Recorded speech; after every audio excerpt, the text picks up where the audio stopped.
Nobody interrupts Reba McEntire. Not because she demands respect, because she's never needed to. That morning, Joy Behar found out why that reputation exists. It started as a compliment. "You're the toughest woman in country music," Joy said, smiling. Then the smile changed. "So why have you spent 50 years being so careful, so agreeable, so afraid to actually say anything that might upset somebody?" The studio went cold. Reba didn't blink. "Careful," she repeated. Just that one word. Nobody in that studio had ever heard Reba McEntire's voice drop that low. What happened in the next 9 minutes would be clipped, shared, and replayed 60 million times by the following morning. Not because Reba screamed. She never did. Because of what she said about being underestimated her whole life. About the difference between being nice and being weak. Because of the question she asked Joy. One single question, delivered so calmly it took Joy nearly 10 full seconds to understand she'd just been gutted on live television. And then Reba stood up, straightened her jacket, and walked off that stage like she was leaving a courtroom she'd already won. Joy Behar sat there, completely alone, for almost a full minute before anyone said a word. Subscribe right now, because you are about to watch the Queen of Country remind daytime television exactly who built that crown. The View studio had a different energy that morning, the kind of buzz that happens when everyone knows a legend is walking through the doors. Reba McEntire, 70 years old, still filled a room the way she'd filled arenas for 5 decades. She'd started singing in her father's truck on the way to rodeos, belted the national anthem at a steer roping competition at 19, and turned that one moment into 50 years of chart-topping records, movie roles, a bar named after her, and a television career that refused to slow down. Happy's Place had just been renewed for a 3rd season. The Voice kept calling her back for season 28. She was engaged to Rex Lynn, her Happy's Place co-star, and by every account she'd ever given, she was living the happiest chapter of her life. She walked onto the set, her hair styled in that unmistakable copper wave, and the applause hit like a wall of sound.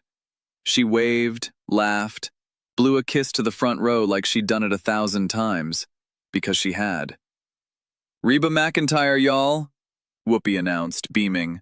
"Well, hey now," Reba said, settling into the chair with easy Oklahoma warmth.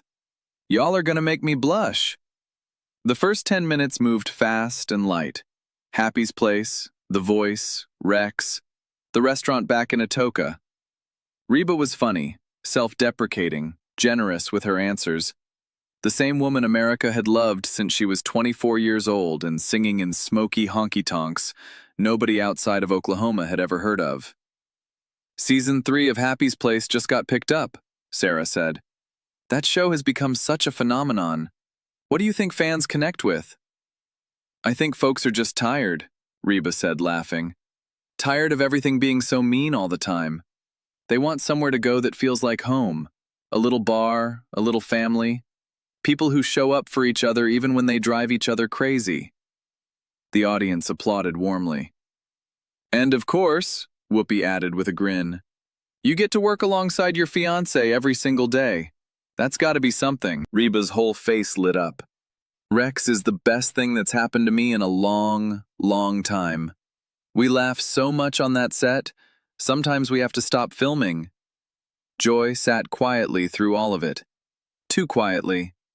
Her arms were crossed, her eyes narrowed slightly, watching Reba the way a hawk watches something it hasn't decided is prey yet. It was Sarah who opened the door without meaning to. "Reba, you're one of the most beloved figures in entertainment. Everybody loves you. Do you ever think about why that is?" Reba smiled. "I think it's because I've never tried to be anybody but myself. Take me or leave me." That's when Joy leaned in. "Funny you say that," Joy said, "because I've always wondered something about you."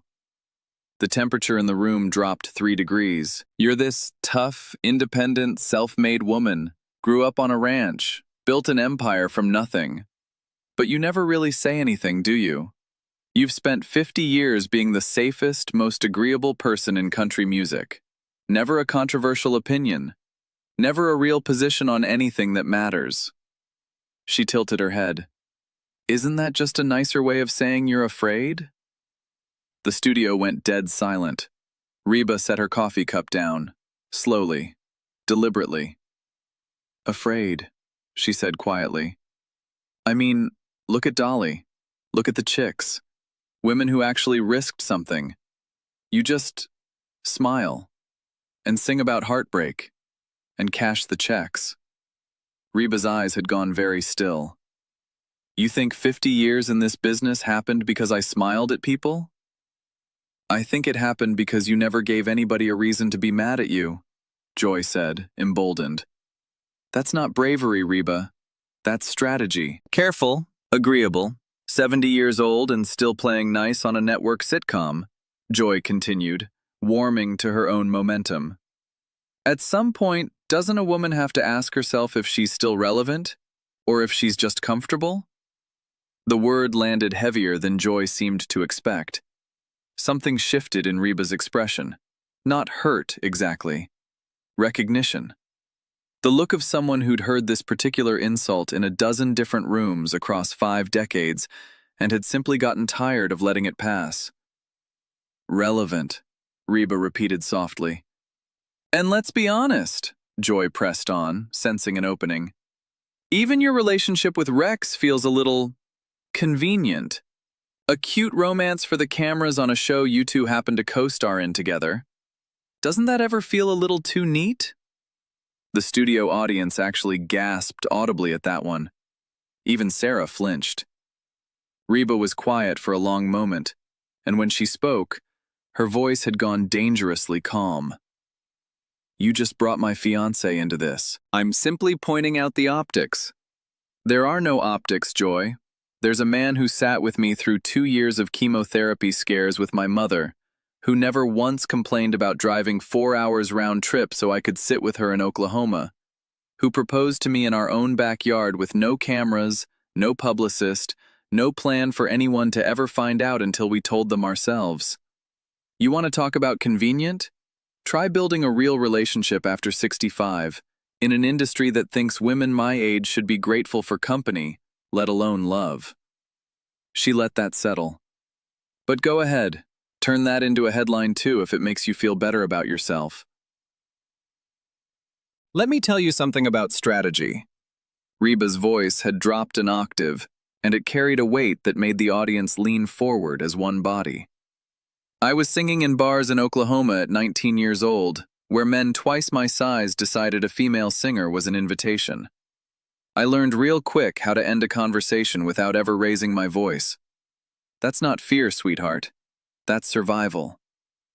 That's exactly my point. I'm not finished. 2 words and Joy actually stopped talking. In 1991, I lost 7 members of my band and my tour manager in a plane crash. 7 people. Some of them had families with babies at home. I had to call those families myself. I had to decide, at 36 years old, whether I was ever going to walk on a stage again. The studio had gone completely silent. Somewhere in the audience, someone had started quietly crying. I walked back on that stage 3 weeks later, because if I didn't, their deaths meant even less. You want to talk to me about brave? Joy shifted in her seat, and for the first time her confidence flickered.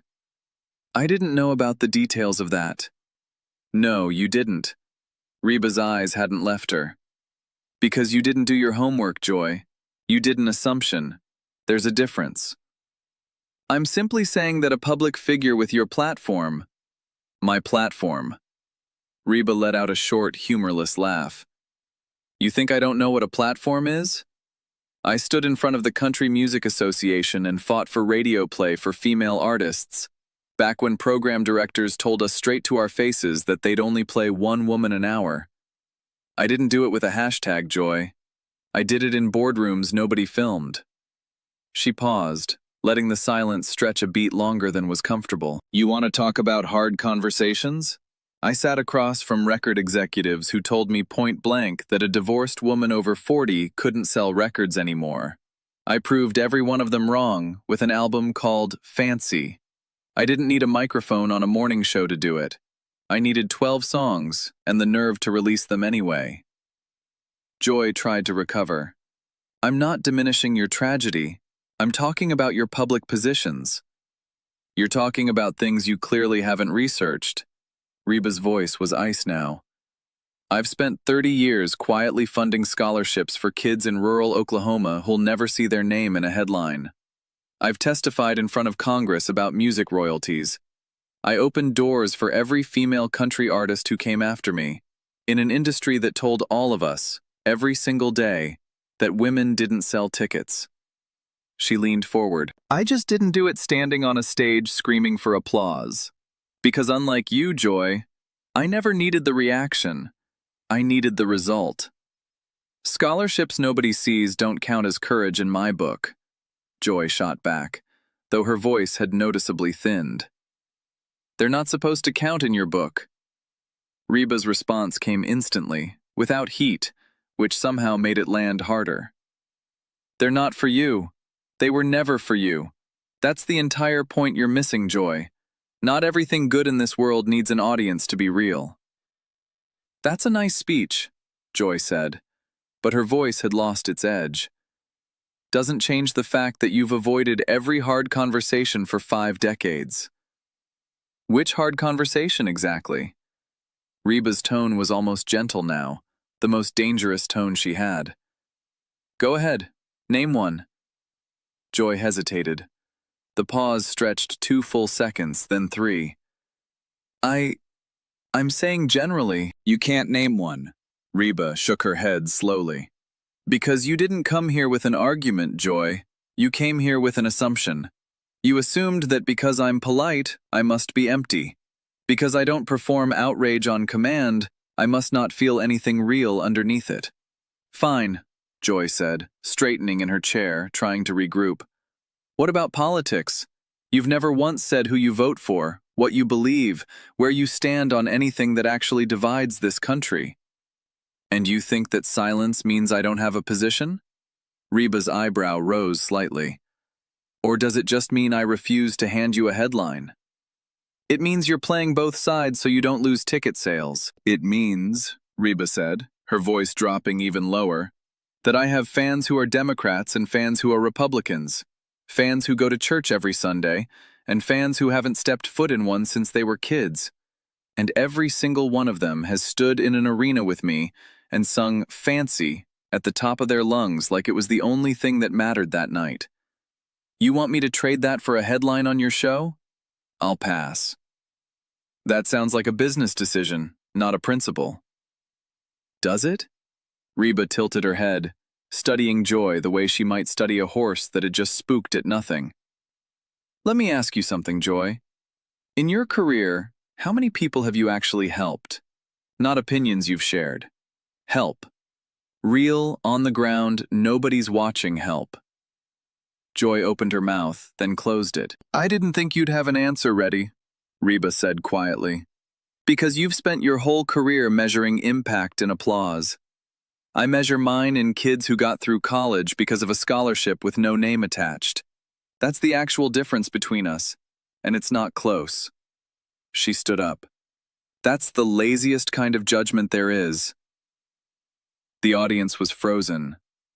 Whoopi's hand had drifted toward her earpiece, but she didn't move to interrupt.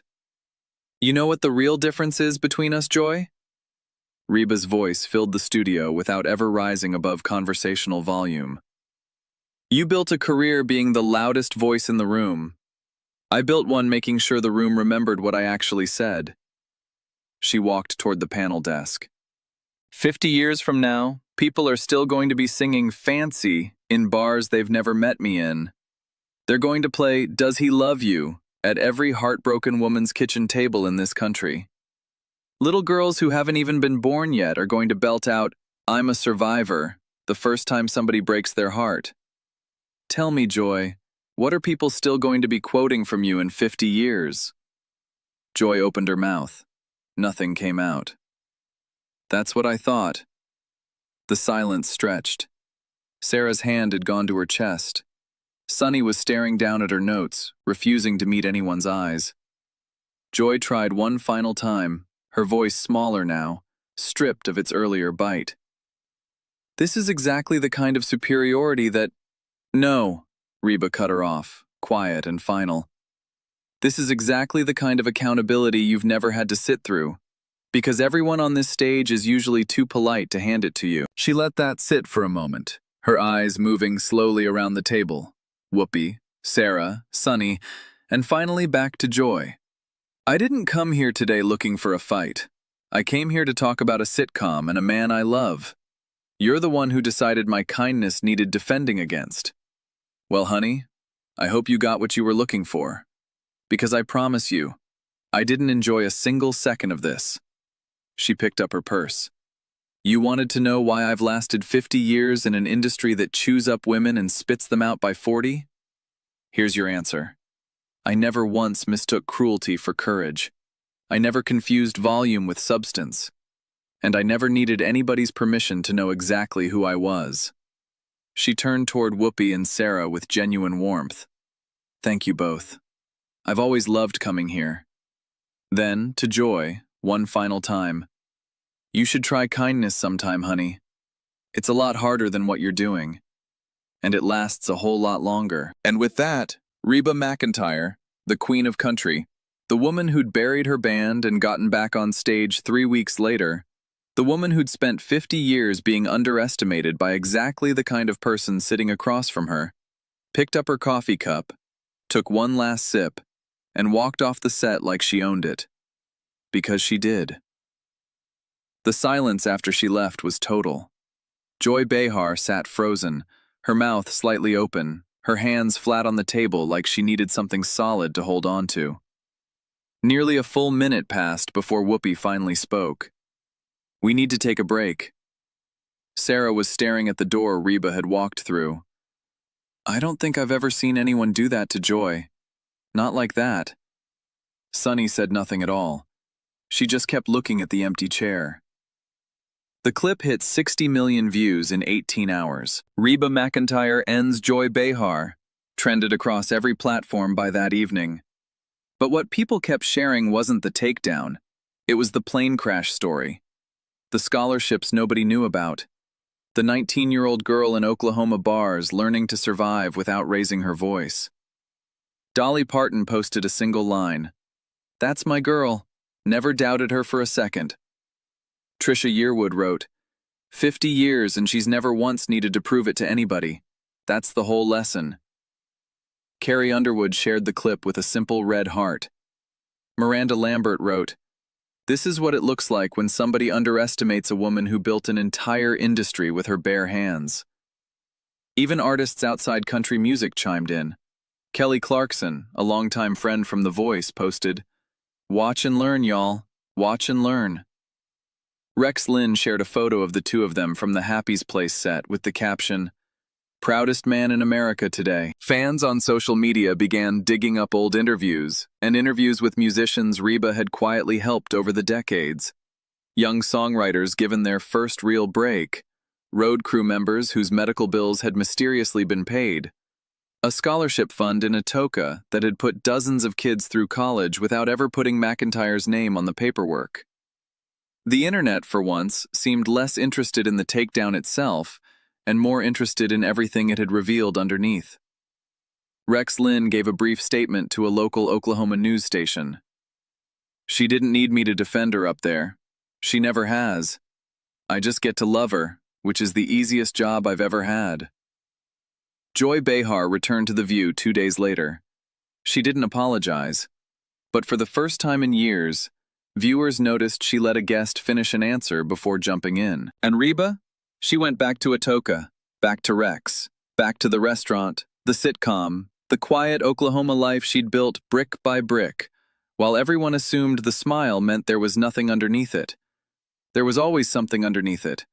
She just never needed anyone's permission to prove it. What did you think of this confrontation? Was Joy out of line? Or was she asking fair questions? Drop your thoughts in the comments and subscribe for more stories that will absolutely blow your mind.